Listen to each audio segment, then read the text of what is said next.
सतगुरु प्रसाद। आज 29 तारीख गुरुओं का दिन, ब्रह्मलीन हो।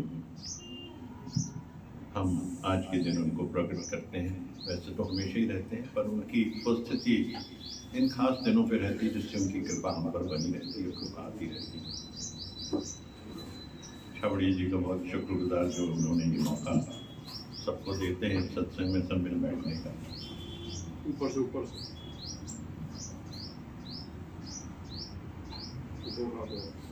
कईयों का मन पदार्थों में निवास करता है, कईयों का मन पदार्थों में निवास करता है। अपनी गाड़ियां, अपने मोटर्स लेंगे, संभालेंगे कि कहीं खरोच ना आ जाए। किसी का मन अपनी स्त्री, अपने बच्चों में होगा, तो किसी ना किसी चीज में मन का निवास रहता है। आसक्ति रहती है, खींच रहती है। ज्ञानी की किसी चीज में खींच नहीं रहती है। ज्ञानी की किसी भी चीज में खींच नहीं रहती है। ज्ञानी की खींच सिर्फ परमात्मा में रहती है।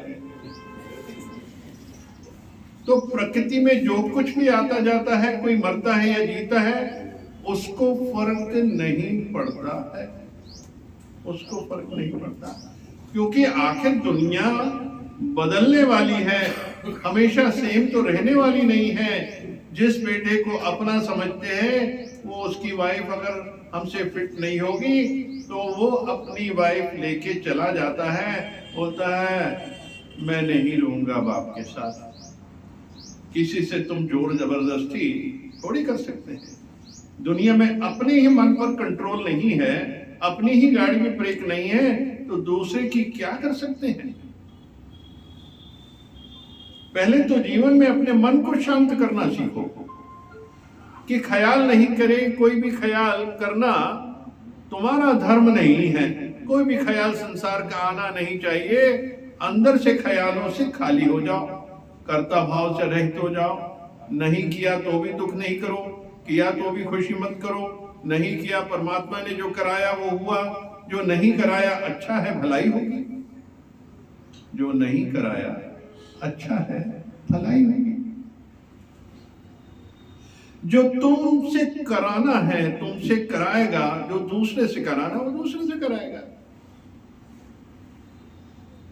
जो तुमसे कराना है तुमसे कराएगा, जो दूसरे से कराना है दूसरे से कराएगा। प्रकृति चलती रहेगी इसी तरह। सिर्फ खाली दृष्टा होकर देखते रहो, खाली दृष्टा होकर देखते रहो। लीला चलती रहे, तुम भलाई देखो, इसमें भी भलाई है।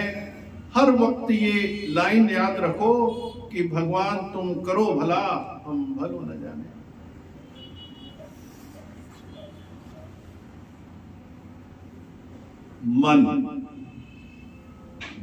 मन में क्या रहता है? हम संसार में विचरण करते हैं, हम क्या देखते हैं, हम क्या बात करते हैं, हम क्या सोचते हैं। हर एक जीव की क्या एक अंदरूनी भावना होती है जो संसार में ग्रस्त है। यानी विकारों से जो विचार उठते हैं वो संसार में ग्रस्त है।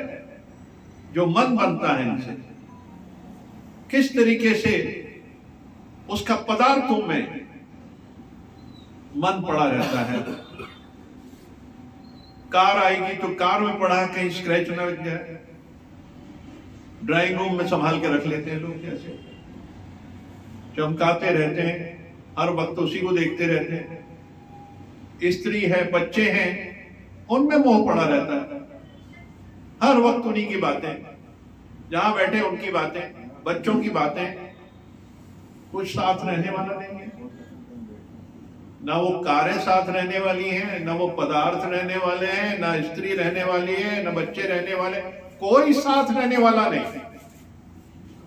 अकेले आए और अकेले ही जाना है। पूरी तैयारी करो अपनी। तुलसीदास जी को देखो, गोस्वामी तुलसीदास जी सिर्फ एक शब्द पत्नी का था कि अगर इतना तुम मोह परमात्मा से करोगे तो परमात्मा तुम्हें इससे जल्दी मिल जाए। बस उस एक धारणा ने उनको कहां पहुंचा दिया। तो हम जिन सुखों के पीछे भागते हैं, जिनसे हमें लगता है कि सुख प्राप्त होगा, वो दरअसल सबसे बड़े दुख का कारण है। आपकी उन्नति में बाधक है, हमारी उन्नति में बाधक है। ये जो संसार के सुख हैं वो हमारी उन्नति में बाधक हैं। दरअसल वो सुख, जैसे एक शोरूम में कोई ड्रेस्ड अप चीजें पड़ी है, ड्रेसिंग बनी पड़ी है और नजरें पड़ती और आदमी उसको हासिल करना चाहता है, ये सुख इसी तरीके से है, क्षणिक सुख है।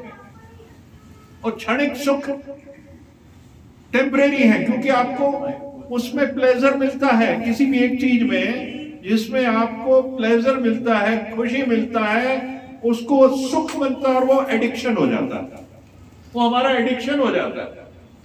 हमको हर वक्त वही चीज चाहिए। तो ये रस है, संसार रस है। हमें ये अच्छा लगता तो बस वो अच्छा लगता, बस ध्यान, नजर, ख्याल, हम बात भी वही करेंगे। अपनी संपत्ति की बात करेंगे, अपनी दौलत की बात करेंगे। रस है ना उसमें बताने का। पदार्थों में दिल लगा हुआ है। कभी परमात्मा की बात की है कहीं जाके? नहीं करते ना।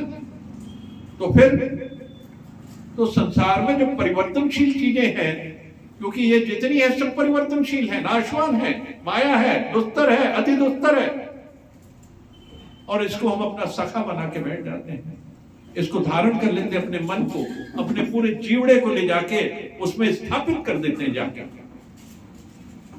जो कि तुम्हारा नहीं है।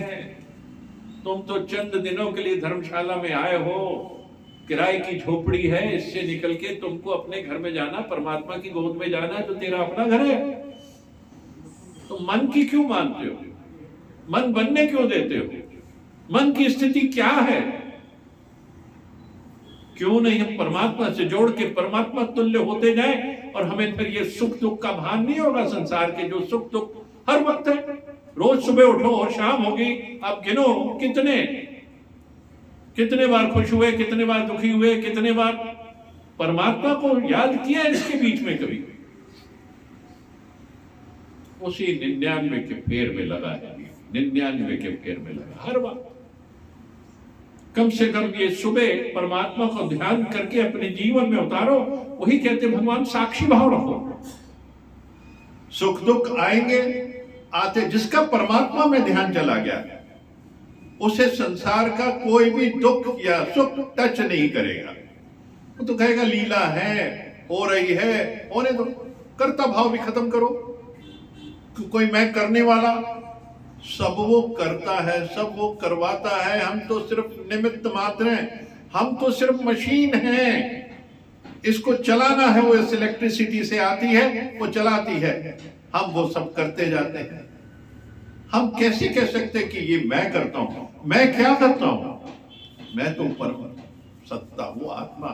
मेरा रूप क्या है? मेरा स्वरूप क्या है? वो स्वरूप है। शरीर तो, ये जो 5 तत्व हैं, इनको शांत करना बहुत जरूरी है, क्योंकि 70% जल है इसके अंदर। ब्रह्मांड में भी 70% जल है। कहीं देखा मैंने, कहीं सुना मैंने, पढ़ा भी मैंने, कि जो मछलियों को दाना खिलाया जाता है, तुम वो अपने जल तत्व को शांत करते हो, उसमें जल से जुड़ते हो। जब कभी वो डिस्टर्ब होता है तो उनको अगर दाना खिलाया जाए, रोज आटे का दाना खिलाया जाए, तो वो स्टेबल हो जाता है। वो आपका पूरा लिंक चला जाता है पाताल में, पूरे उस जल के जल तत्व में मिलते हुए एक मिलके आपकी जो जड़ें हैं और रूट्स को स्ट्रॉन्ग कर देता है। कितना जरूरी है। कई चीजें जो बनी है हमारे वेदांत पुराणों में इनके अंदर जितनी भी चीजें आई गई हैं, इनका महत्व है।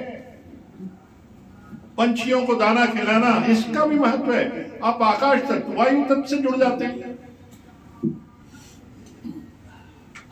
कि जब कभी पूर्णता आ जाती है, अपूर्ण हो जाता है, जब इसके अंदर मन भारी हो जाता है, अंदर मन की स्थिति स्ट्रांग हो जाती है, तो आपके पांचों तत्व खत्म, उनकी एक्टिविटी बंद हो जाती है, वो अपने में नहीं रहते। तो फिर होनियां अनहोनियां जीवन में आती जाती हैं। तो क्यों ना इन तत्वों को बैलेंस करें हम। पंछियों को दाना खिला के, मछली को आटे की गोली खिला के, और जो पृथ्वी का तत्व है, जैसे आटा, काली उड़द, काली मूंग और ये शक्कर अगर हम झाड़ के नीचे बिलों में डाल दें, तो वो जो पंछी हैं, सांप हैं, अंदर छुछुंदर वगैरह, ये सब लेके वहां पहुंच जाते, तो पृथ्वी तत्व भी स्टेबल हो जाता हमारा। बड़ी छोटी छोटी चीजें भगवान हम लोग करते आए, पर उसका मीनिंग कभी नहीं समझा, उसका अर्थ कभी नहीं समझा कि तात्पर्य क्या है इसका। क्योंकि वो पंडित जी ने कहा, उसने कहा तुम्हारा ग्रह खराब है, ये करो। समझो हम पांच तत्व हैं। वो मन जो हमारी इंद्रियों से वश में हो जाता है, वो हमें पता नहीं कहां पहुंचा देता है, जो कि हमारा नहीं है। ये मन हमारा नहीं है। हमारी इंद्रियों के साथ मिलके जो प्रपंच रचता रहता है, इसको समझो, इसकी गहराई को समझो।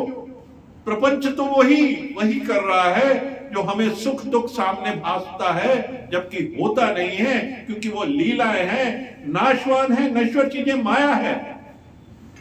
हमें सिर्फ दृष्टा होकर देखना है। मैं अपने स्वरूप में आ जाऊं, परमात्मा की गोद का जब ध्यान करते, जब परमात्मा का ध्यान करते हैं, उसका स्वरूप होते जाते हैं। परमात्मा यानी गुरु का ध्यान।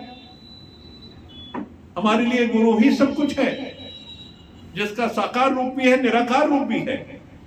साकार से निराकार में जाओ, गुरु को रूप को देखते हुए उसको आज्ञा चक्र में धारण करके, और आप अपने संकल्प लीजिए और वहां पहुंच के आप वो स्टेज लेके आइए, पहुंच जाएंगे वहां पे, उसके निराकार रूप में पहुंच जाएंगे गुरु के।